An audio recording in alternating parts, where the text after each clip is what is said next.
आज ईद उल अज़हा के मौके पर जो है आप मदनी चैनल के नाज़रीन को क्या पैगाम देना चाहते हैं? मैं ये पैगाम दूंगा मदनी मुन्ना को जी। अगर आप अच्छे मदनी मुन्ना बनना चाहेंगे तो फिर कार्टून नहीं देखिए मदनी चैनल। हाँ, सुभान अल्लाह। ये बिलाल हमें नाज सुनाएंगे जी। कौन सी नाज सुनाएंगे आप?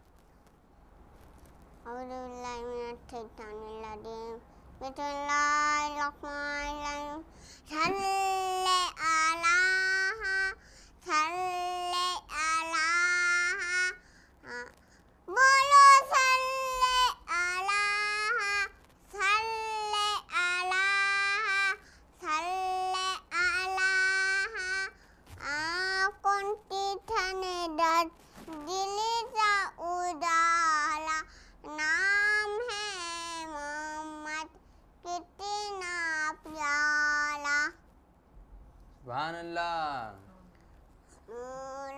बस सही है। और मदनी चैनल के नाज़रीन, हमारे साथ फिर एक मरतबा मोहम्मद बिलाल रज़ा तारी मौजूद हैं। इनसे पूछते हैं, माँ बाप के बारे में कुछ पूछते हैं। जी, आप अपने वालिदैन के बारे में क्या कहेंगे?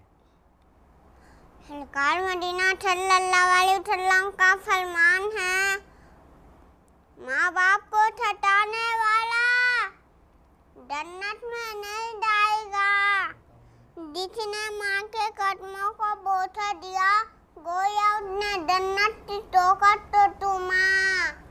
सुभान अल्लाह। आप चूमते अपने माँ बाप के कदमों को? जी जी, अच्छा, माशाल्लाह।